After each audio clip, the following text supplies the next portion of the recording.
Hi and welcome. You're listening to the X22 Report. My name is Dave and this is episode 1388B and today's date is September 28th, 2017 and the title of the episode is The World is About to Change and Most Are Completely Unaware of This Fact. Now, before I get started, I just want to make an announcement. Yesterday, I uploaded an interview with Lynette Zhang. It is on the X22 Report Spotlight YouTube channel.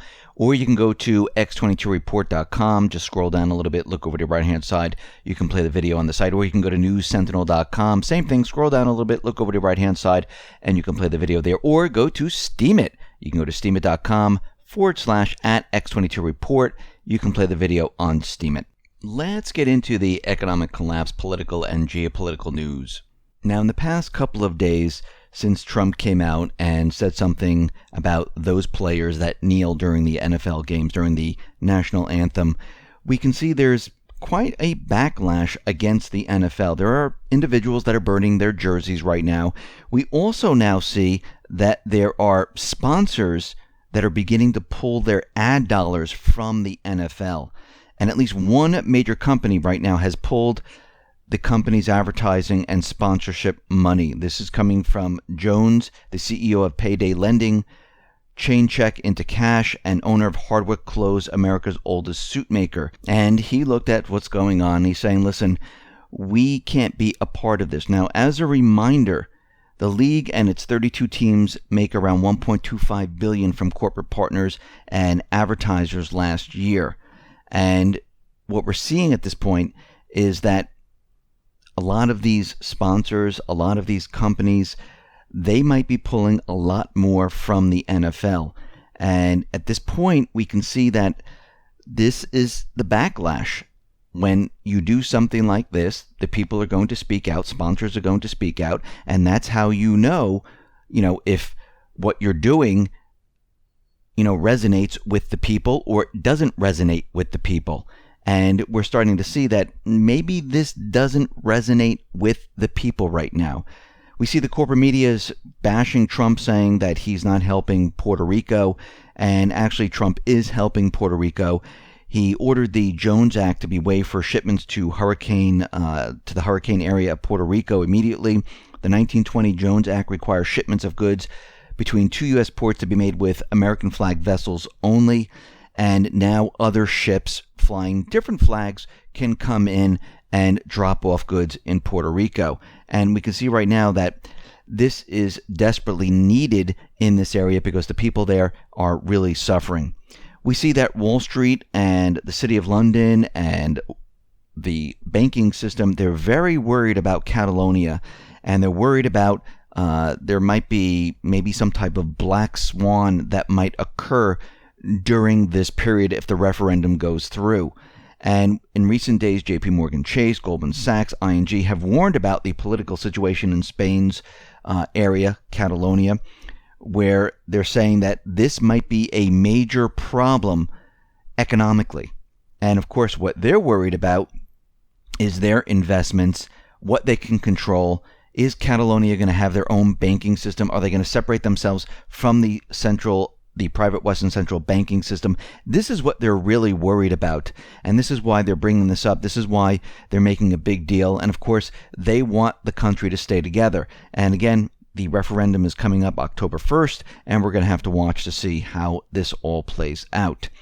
We also see that the sanctions against Russia, when Obama was president, they created the Russian sanctions, and it looks like the sanctions aren't really having an effect on Russia whatsoever. But it did create problems in the EU. It weakened the EU in its competition against America.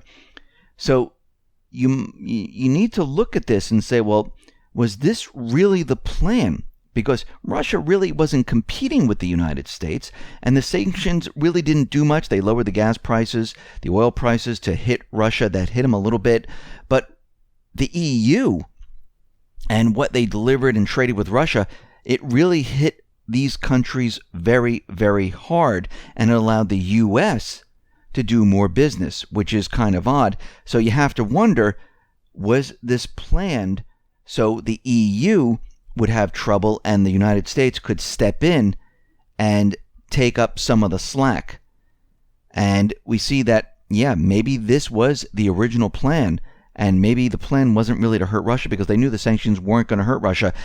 Even the sanctions that are placed on the individuals in Russia, that really didn't do anything. Now we see that NATO, well, it might be splintering right now. Germany completes withdrawal from the Turkey's Incirlik air base. They've moved their military equipment to Jordan right now.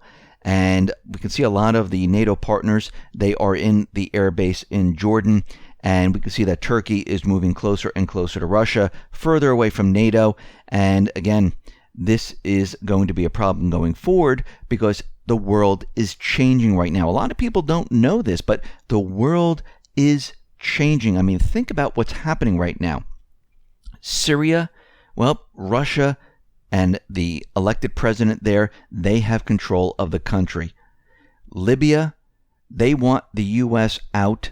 Iraq doesn't want the U.S. there. They're making deals with Iran and Russia and China. The Middle East is falling right now. The cabal has lost control of this area. Venezuela will be trading using the yuan, not the dollar. And we can see that the Belt and Road, a lot of countries are joining up with this because this is going to be the new trading system. And the world is changing very, very quickly. The reserve currency of the world, the dollar, is imploding on itself, and countries are moving away from it. And we've talked about this many, many times before. And what's happening right now, very slowly, everything that we talked about, it's all happening right now. And most of the people, well, they're sleeping through all of this. They don't realize that there's this huge amount of change happening. And I think a lot of people are going to be shocked when this change does happen, when the reset happens, the transition happens. They're not going to know what's going on because they've been told that the economy's doing well, everything's fine, go out and spend, everything is great. This is what they've been told for the last 8-9 years. And for all intents and purposes, they created this illusion that everything was fine, and when everything falls apart in a split second, people are going to be shocked, especially when things change here in the United States, in Canada, throughout Europe, and the way of life actually changes, and the United States is no longer the reserve currency. This is when things start to really get crazy and people don't understand what's going on, and we're going to be going through this probably very, very soon. We see out in Libya right now, we know that Trump put on these, he added additional travel bans, and Libya is one of the countries, and we can see the Eastern leadership by General Haftar is saying that they are banning U.S. citizens in the eastern part of Libya. And we can see that they're doing this because of the travel ban. Now, do we really need the travel ban at this point? I really don't think so. But what's very interesting about all of this is that the cabal is transferring the Islamic State, the paid mercenaries that were in Syria and Iraq, over to Libya to try to take back Libya. Because, again, we have this government that was created by the U.S. and the UN. The people didn't elect this government, and they're trying to have this government take control of the country. But we have many different factions within Libya, and they're rejecting the UN government. So it looks like they're bringing in the Islamic State to try to push the agenda there. But what's very interesting is that the Libyan rival parties, they're holding peace talks in Tunisia. Now, the United States, the cabal, they don't want this to happen. They don't want all the rival factions talking to each other and making an agreement and saying, you know something, we don't want the UN-backed government in there. We will handle the country ourselves. Because once this happens, guess what? Well, they're going to move closer and closer to China and Russia. They'll be dealing outside of the dollar, and then this will just be another country doing the same thing as Syria is going to be doing, the same thing as Iraq is doing, the same thing as Venezuela is going to be doing, and the rest of the countries, they're going to be joining in on all of this. Now, we know that the Kurdish referendum went through, and they're saying that, yes, 90% want to split off from Iraq and Syria, and Russia is out there, and the Russian Foreign Ministry is saying that we reject the Iraqi Kurdish breakaway, and we don't want this to happen. Now, the reason for this is because they know that this was pushed by the United States, the cabal, to make sure that they get their piece of land and create chaos in this region. Now, Iraq, they've deployed troops to Kirkuk after the referendum, and we can see that things might get a little crazy. But what's very interesting is that the Syria's deputy prime minister and foreign minister has stated that once the conflict against terrorist groups is finished in Syria, well, maybe we can discuss or politically negotiate internal autonomy for the Syrian Kurds. Now, there are several geopolitical implications to this statement. One, seizing the initiative from the U.S. occupiers, first and foremost. Basically, he's going to be taking the wind out of the sails of the United States, of the cabal, and saying, listen, yeah, we'll talk about this, but let's just wait a minute. Let's wait until we get all the terrorists out of the country, and this way we can sit down and talk about it, and this will kind of, push back on the cabal and what they're trying to do right now. Two, by doing this, they can tell, listen, we can have these negotiations, but we need to separate the Syrian Democratic Forces, the moderate rebels, from the civilian Kurd population. And this will allow them to separate all these groups. So in exchange for negotiating autonomy, they can say this is one of the prerequisites before we do anything else. So what we're seeing here is that by Syria announcing this message, it sends a strong message to the Kurds and the United States. The message is clear. Syria is a sovereign country, and the Kurdish issue is purely an internal matter. The United States doesn't need to be involved in this. The coalition forces don't need to be involved in this. Is the United States in Catalonia? No. They're not there. So at this point, they are trying to get rid of the cabal in this area. Russia's already saying, listen, we don't need the coalition forces in Syria. Iraq is saying we don't want the forces there whatsoever. And we can see right now, everything is changing. And as this change continues and the cabal continually loses their grip, which we can see happening all over the world, the only grip they have left is creating propaganda out of the corporate media. The corporate media really doesn't report on anything. They just throw out propaganda. They make people believe in what they want them to believe, but they don't really tell them what's really going on around the world. And what we see happening right now is everything that we've been talking about. There is a huge amount of change happening right now. Change is happening all around the world, and you need to be ready and prepared, because if you're not ready and prepared, well, you're going to be sucked into this and you're not going to know what's going on. You're going to be running to the supermarkets. You're going to be running all over the place to try to get your supplies, because there is going to be an economic collapse, transition, and the dollar is going to be changed.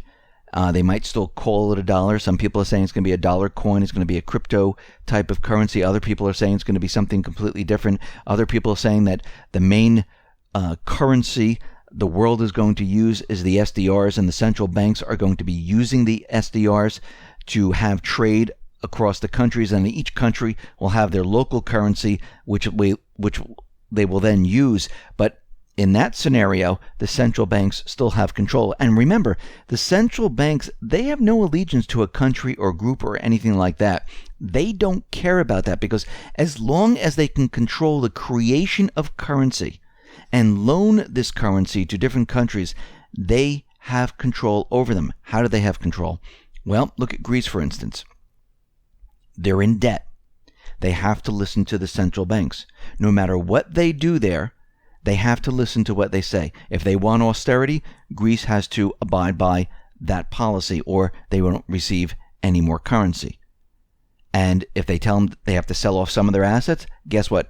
Greece has to sell off some of their assets. So once they place all these countries into debt, they have full and total control over these countries. Right now, here in the United States, the Fed and the United States are kind of intertwined right now.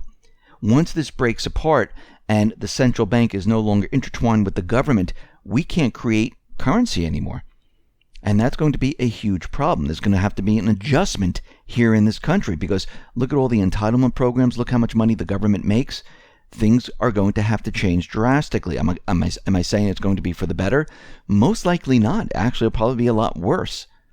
And we can see that the central banks, they have been pushing this, preparing this, because they want total control of the system. And it looks like we're headed in this direction unless the people rise up and say no to the central bank. And a lot of people don't know about the central bank. A lot of people don't realize what they're trying to do.